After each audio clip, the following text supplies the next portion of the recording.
Ang Federasyon ng Rusya ay nasa hangganan na. Ang matagal na digmaan ni Vladimir Putin laban sa Ukraine ay nagpapahirap na rin sa bansa ngayon. Pinupunit na nito ang bansa at maraming datos ang nagpapatunay dito. Sinuri rin ito ng ilan sa nangunggunang eksperto sa ekonomiya sa mundo. Sinuri nila ang mga numero at dumating sa isang malinaw at hindi maikakailang konklusyon. Nasa bingit na ng panganib ang Rusya. Ang ekonomiya ay isang masamang araw na lang ang layo sa krisis na wala pang kapantay at wala nang magagawa ang central bank, gobyerno o kahit si Putin. Alam na nating paparating ito. Matagal nang umaalingaw ang mga babala sa loob ng ilang taon. Tahimik muna sila nung una dahil nalagpasan ng Russia ang presyon ng sanctions ng kanluran at tumataas na gastos ng digmaan sa unang mga taon. Ngayon, gayunpaman, nakabibingi ng mga babala. Una sa lahat, salamat sa Supremacy World War III sa suporta sa video na ito. Kung nais mong mamuno ng bansa sa World War III, ito na ang pagkakataon mo. Ang Supremacy World War III ay libreng online PvP strategy game kung saan ikaw ang namamahala sa ekonomiya, magsaliksik ng makabagong teknolohiyang militar at pagtatayo ng hukbo gamit ang iba't ibang armas tulad ng tangke, jet at submarino. Makikipaglaban ka sa totoong manlalaro sa mga digmaan na tumatagal ng araw o linggo.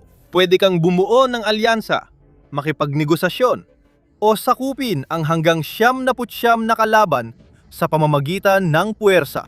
Sa Season 20 ng Underworld Protocol, may bagong Shadow Exchange na nagdadala ng mas delikadong black market trade, habang ang elite na opisyal ay nagbibigay ng malalakas na bentahe sa taktika sa hukbo mo. Ang mga bagong manlalaro na magre-rehistro sa link sa ibaba ay makakakuha ng eksklusibong $40 starter pack na may libreng seasonal unit, Elite Railgun. Sa loob lang ng 30 araw ito available, kaya huwag na maghintay, maging commander. Karamihan ng mga eksperto sa loob at labas ng Rusya ay nagsasabi ng pareho. Habang tumatagal ang labanan, lalong nalalapit ang pagbagsak na ekonomiya ng Kremlin. Ang malalagim na detalye ng kalagayan ng bansa ay inilantad sa isang ulat na pinamagatang Endgame, The State of the Russian Economy, na inilathala ng Kiel Institute for the World Economy, isang nangungunang research center at think tank na nakabase sa lungsod ng Kiel, Germany. Ilang kilalang eksperto sa pananalapi at ekonomiya ang nag-ambag sa ulat na ito, kasama sina Torbjörn Becker, Direktor ng Stockholm Institute of Transition Economics, Maurits Schulerich, Profesor ng Economics at Presidente ng Kiel Institute, at Matthew C. Klein, kilalang economic journalist, may akda at publisher. Hindi lang basta mga komentarista na nagbabahagi ng kanilang political o may kinikilingang opinyon ang mga ito. Sila ay ilan sa mga nangunggunang pangalan sa kanilang larangan. Sila ang mga uri ng tao na nilalapitan ng mga gobyerno at mga pinuno ng mundo kapag kailangan nila ng mga pagsusuring nakabatay sa tunay na datos sa mga sitwasyong pang-ekonomiya. Nagkakaisa silang mahigit 4 na taon mula nang magsimula ang digmaan sa Ukraine. Lumilitaw na ang palatandaan ng pagkapagod ng ekonomiya ng Russia ayon sa ulat. Unti-unti nang lumilitaw ang tunay na pang-ekonomiyang katapusan para sa Russia. Hindi pa tuluyang bumagsak ang ekonomiya, pero malapit na itong bumigay. Nagbigay ang mga eksperto ng maraming dahilan at datos para patunayan ito. Ipinaliwanag nila halimbawa na habang lumilipas ang mga taon, ang ekonomiya ng Russia ay epektibong naging isang ekonomiyang pangdigmaan. Ibig sabihin, halos nakadepende na lamang sa sektor ng depensa ang anumang posibilidad ng paglago ng ekonomiya. Sa madaling salita, kahit na nagawa ng Russia na mapanatili ang katamtamang antas ng paglago ng GDP noong 2023 at 2024 at may mas mababang antas ng paglago rin na naitala noong 2025. Ito ay dahil sa malaking pagbili ng armas ng gobyerno at pagpupondo sa kumpanyang pangdepensa, hindi sa paglago ng pribadong sektor. Hindi ito dahil sa pagyusbong ng iba't ibang uri ng mga negosyo sa buong bansa. Ito ay dahil namimigay ang Kremlin ng napakalalaking halaga ng pera para sa mas maraming bala ng tangke at mga bala upang mapanatiling gumagana ang kanilang makinarya ng digmaan. At habang ang sektor ng depensa ay naging mas malaki, mas mayaman at mas makapangyarihan, ang lahat ng iba pa ay napaliit at nasikil. Lalong umasa ang Kremlin sa mga pondo na hindi kasama sa opisyal na budget, mabilis ang pagpapalawak ng kredito at hindi direktang suporta sa pamamagitan ng sistema ng bangko para patuloy na pundohan ang digmaan. Ito ay humahantong sa isa sa pinakamahalagang punto ng ulat. Walang katapusang mapagkukunan ng pera ang Rusya na mahuhugutan para pundohan ang digmaan nito ng walang hanggan. Nung una, nakaasa ito sa dalawang madaling makuhang pondo na nagsilbing panangga ng ekonomiya. Una ay ang National Wealth Fund Savings ng Rusya na tinatawag ding kaban ng digmaan ni Putin. Natutulong sa bansa kung ang espesyal na operasyong militar ay tumagal at naging mas mahirap kaysa inaasahan. Pangalawa, malaki ang kinikita ng industriya ng langis ng Rusya. Pareho ng humina ang dalawang proteksyong iyon dahil sa digmaan. At ito ay bahagi rin dahil kahit sa kanyang pinakamasasamang panaginip, hindi inasahan ni Putin na ang kanyang pananakop ay magiging pinakamalaki at pinakamadugong na digmaan sa makabagong kasaysayan. At hindi rin niya inakala na tatagal ito ng ganito kahaba. Hindi sapat ang reserbang pondo para mapanatili ang labang ito. Kaya hindi nakakapagtaka na nabawasan ang National Wealth Fund sa paglipas ng taon. Tulad ng binanggit sa ulat, sa simula ng digmaan, ang National Wealth Fund ay katumbas ng 6.5% ng GDP. Pagsapit ng Abril 2026, ang likidong assets ng pondong yon ay lumiit na lamang sa 1.8% ng GDP. Mas mababa pa sa isang katlo ng antas bago ang 2022. Ang dating mahalagang fiscal cushion ay halos sapat na lang ngayon bilang contingency reserve para sa bansang walang akses sa internasyonal na pamilihan ng kapital. Matindi ring bumagsak ang kita sa langis at gas dahil sa parusa ng kanluran, pag-atake ng Ukraine at pagtanggi ng ibang bansa makipagnegosyo sa Moscow. Muling binanggit ng ulat ang ebidensya para ipakita ito. Ang kita mula sa langis at gas na siyang pundasyon ng pananalapi ng Russia ay bumagsak ng 45% taon-taon sa unang quarter ng 2026 at ng 38% sa unang 4 na buwan. Ipinapakita nito ang epekto ng mahigpit na parusa sa mga pangunahing tagagawa ng inertsya ng Russia at drone attacks ng Ukraine na nakaapekto sa export infrastructure, kung saan hanggang 40% ng export refining capacity ay hindi gumana nung ilang bahagi ng Marso. Dahil naubos na ang mga reserba, umabot sa nakakagulat na 4.6 trilyong rubles o 59.5 bilyong dolyar ang budget deficit ng Russia sa unang quarter pa lang ng 2026.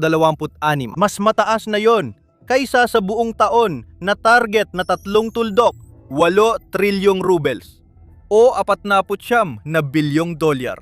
Sabi ng mga eksperto, nagamit na ng Russia ang mga madaling opsyon sa pagpundo ng digmaan. Ngayon, umaasa na ito sa mas mahihirap na opsyon na nagpapahirap sa mga tao, nagtutulak sa ekonomiya sa bingit, at nagbabantang masira ang Russian Federation sa mga susunod na henerasyon. Tulad ng pagtaas ng buwis sa pinakamataas na antas, pag-utang ng napakalaking halaga ng pera, at pag-freeze o tuluyang pagputol ng malaking bahagi ng gastusin para sa sibilyan, para hang mailipat pa ang mas maraming pondo sa produksyon ng militar. Gumagamit na rin ang Kremlin ng mas tusong at hindi opisyal na paraan.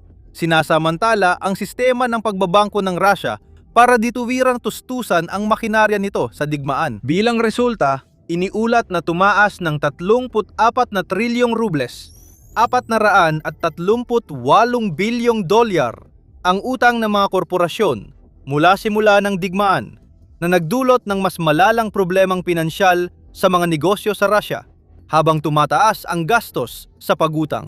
Bago nagsimula ang labanan, halos zero lang ang bilang noon. Lahat ng estadistika, sukatan at mahahalagang makroekonomikong salik ay gumagalaw sa maling direksyon. May mga gumagalaw ng mabagal, may mabilis.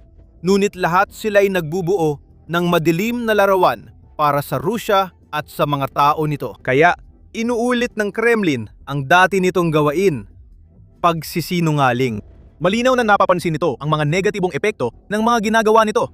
Pero hindi ito sapat na dahilan para itigil nila. Dahil mangangahulugan yon ng pagtatapos ng digmaan na ayaw gawin ni Putin. Kaya, ginagamit ng pamunuan ng Russia ang klasikong panlilinlang at propaganda para itago at paliitin ang kanilang mga problema. Ayon sa ulat ng Kiel, maraming economic indicators ang hindi na inilalatala at kinukwestiyon ng mga eksperto ang pagiging mapagkakatiwalaan ng natitirang opisyal na macroeconomic statistics. Bagamat inilalabas ang datos, sabi ng mga may akda ng ulat, posibleng ina-adjust o minamanipula ito, kaya hindi mapagkakatiwalaan. Tungkol sa inflation, sabi ng Russia, nagsimula sila ng 2026 na may 6% inflation na unti-unting bumaba paglipas ng mga buwan. Pero may maraming ebidensya na nagpapakita na mas mataas pa ito. Tulad ng katotohanang ang interest rate sa simula ng 2026 ay umabot ng 16% at halos hindi pa ito bumababa mula noon.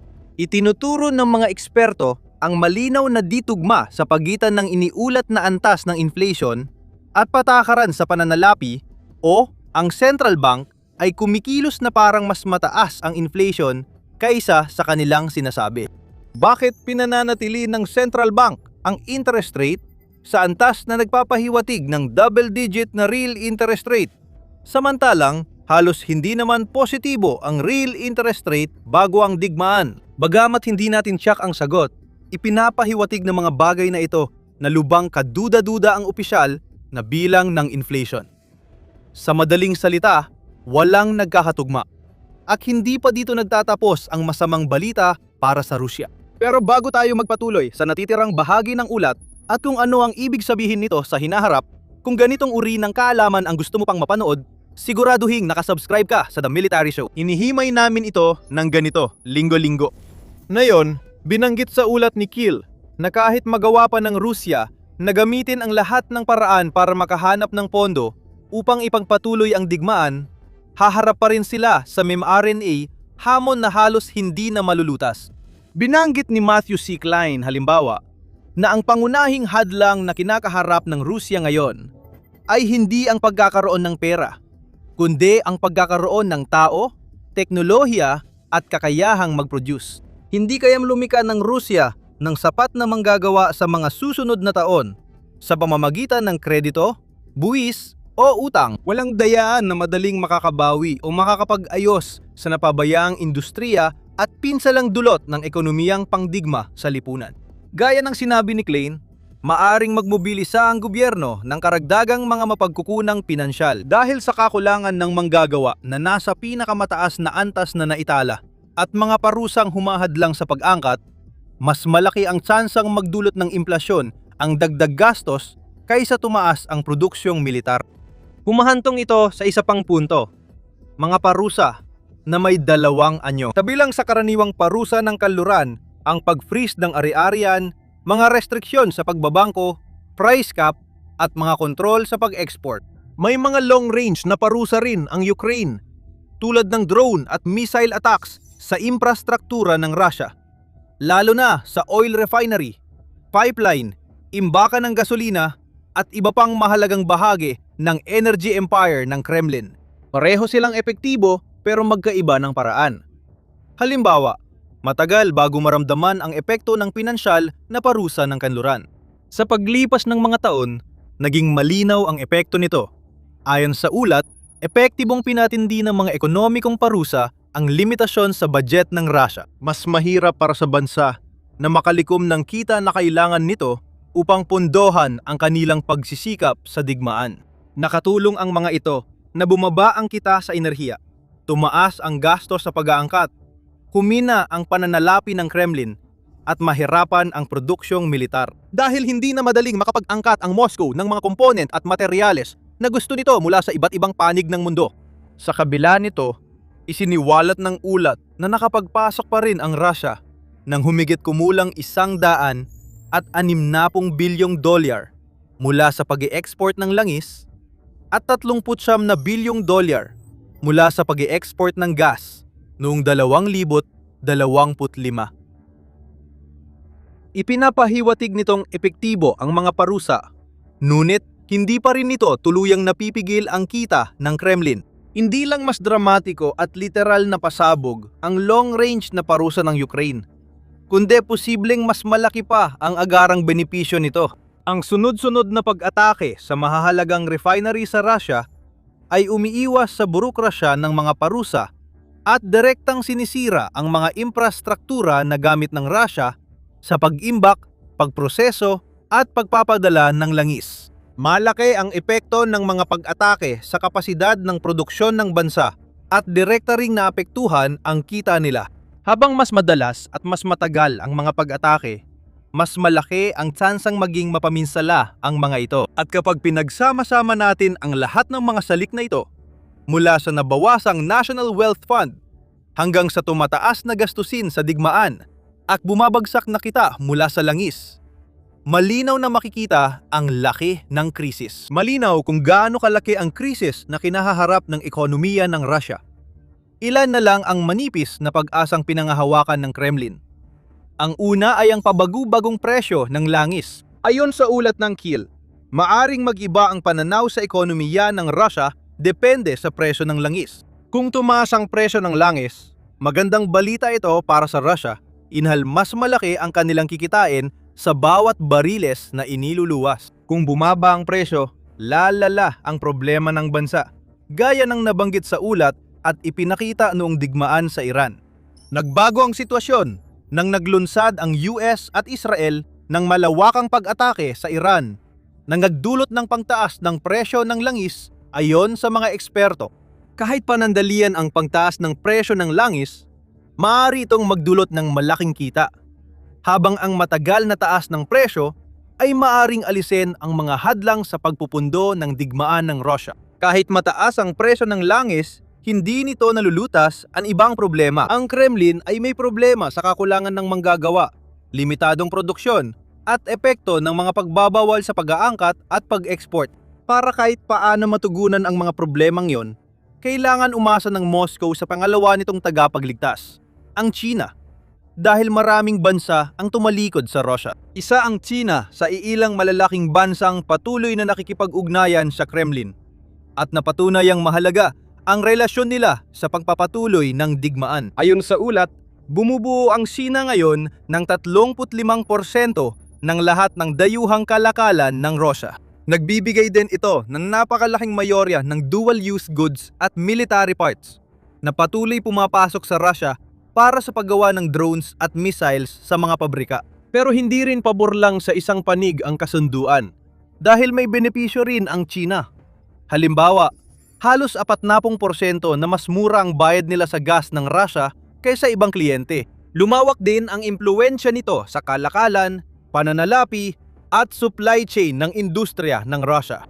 Habang lumilipas ang panahon, lalong tumitindi ang pagdepende ng Russia sa China, na ngayon ay pinakamalaking customer, supplier, tagapagbigay ng teknolohiya at pinansyal na lifeline ng Moscow. Hindi raw ito tunay na partnership ayon sa ulat. Lumalala ang hindi pantay na pagdepende kahit pareho silang may benepisyo sa ugnayan. Hindi ito koalisyon ng magkapantay, kundi hindi balanseng kasunduan kung saan isang panig ang may struktural na kalamangan kapalit ng kahinaan ng isa. Hindi lang mahina ang ekonomiya ng Russia, pati politika nito. Sinusulit ng China ang lahat ng benepisyong makukuha nila sa kanilang relasyon. Wala nang nagawa ang Moscow, kundi sundin ang mga hiling ng Beijing. Nilinaw ng mga may akda na hindi ibig sabihin nito na malapit nang bumagsak ang ekonomiya ng Russia. Sa halip, iginiit nila na ipinapakita ng lahat ng datos na ang bansa ay nasa lalong alanganing kalagayan at kaunting bagay na lang ang kailangan para tuluyang bumagsak ito. Hindi lang mga ekonomista sa ulat ng Kiel ang may duda sa kinabukasan ng pananalapi ng Russia, kundi pati mga nangunggunang intelligence service sa Europa. Ayon sa ulat ng pahayagang Aleman na FADS, sinabi ng intelligence sources na nasa delikadong kalagayan ng Russia dahil sa labis na gastos sa digmaan, epekto ng mga parusa, pag-iisa at pag-atake ng Ukraine sa mga pasilidad ng langis. Binanggit ng ulat ang dati ng mga kahinaan at panganib. Ayon sa intelligence analyst, ang sektor ng bangko ng Russia ay sinasailalim sa presyong hindi na nito kayang tiisin. Sinasabi nila na sinasadya ng Kremlin na palakihin ang mga balance sheet nito para pagtakpan ng pabaya at delikadong gawain. Binanggit nila ang dumaraming nakatagong utang ng Russia sa anyo ng mga pautang na may paborableng kondisyon at credit line mula sa mga bangko para sa defense companies, ayon sa utos ng Kremlin. Sinabi rin ng parehong ahensya na maraming opisyal sa Russia ang hayagang natatakot sa nalalapit na resesyon. Sabi nila, unti-unti nang nahuhubad ang maskara. Pilit na sinusubukan ng Russia na ipakita na ang kanilang ekonomiya ay mas sigla, buhay na buhay at matatag. Ngunit ang katotohanan ay hindi na tumutugma sa larawang yon. Lumalala ang loan portfolio ng mga bangko at maraming negosyo ang di nakakabayad ng utang. Negatibo ang paglago ng ekonomiya noong unang quarter ng 2026. Tinalikuran na ang mga negosyo sa sibilyang sektor. At kahit ang pinakadesperadong hakba ng Central Bank ay hindi sapat para pigilan ang krisis. Dagdag pa rito, sinasabing araw-araw ay lalo pang nagiging magastos ang digmaan. Ayon sa bagong pagtataya, maaring gumastos ang Kremlin ng hindi bababa sa $27 bilyong, higit pa sa orihinal na plano para sa militar ngayong taon. Kaya nagkakaisa ang mga ahensya ng intelihensya at ekonomista na unti-unting lumilipat ang kapangyarihan mula Russia sa mga kalaban nito. Bahala na sila kung paano gamitin ang katotohanan yon. Isang bagong sanctions package na tatarget sa mga bangko ng Russia maaring magpabagsak sa ekonomiya ng Kremlin. Maaring magdulot ng parehong epekto ang patuloy na pagbaba ng presyo ng langis. Hinimok ng mga may akda ng kill report ang mga kanluraning tagapaggawa ng pulisya na pag-isipang mabuti kung paano mapapakinabangan ang sitwasyon. Iminumungkahi nilang magpatupad ng mas mahigpit pang price cap sa langis at muling paigtingin ang kanilang pagsisikap na limitahan ang galaw ng shadow fleet ng Rusya. Ipinapayo rin nila na ang mas mahigpit na kontrol sa kalakalan ng Rusya at China ay maaaring magpahirap sa Moscow na pahabain ang digmaan. May mga nagmumungkahi pa ng taripang pantulong sa Ukraine sa natitirang kalakalan sa Rusya. Halimbawa, ang mga bansang patuloy na bumibili ng Russian LNG, chemical at pataba ay kailangang magbayad ng dagdag na bayarin na gagamitin para sa depensa at pagbangon ng Ukraine. Tulad ng sinabi ni Moritz Schulerich, napatunayan ng mga nakaraang buwan na malaki ang epekto ng pagpapatupad ng sanction regime. Kailangan ding palakasin ang pagsubaybay dito. Sa madaling salita, magiging mahalaga lang ang kahinaan ng ekonomiya ng Russia kung magagamit ito bilang pangmatagalang estratehikong kalamangan. Salamat sa Supremacy World War III sa suporta sa video na ito. I-download ang Laro Libre gamit ang link sa description at kunin ang 40 starter pack kasamang eksklusibong Elite Rail Railgun para lang sa bagong manlalaro sa loob ng 30 araw. Para malaman ang mga problemang dumadami kay Vladimir Putin, panoorin ang video tungkol sa pagkawala ng kontrol niya sa Chechnya. Panoorin ang video para makita kung paano nagawa ng Ukraine ang imposible, isang bagay na hindi nagawa ng NATO. Huwag kalimutang mag-subscribe para sa mas marami pang balita at pangsusuri tungkol sa digmaan at iba pang malalaking labanan sa mundo.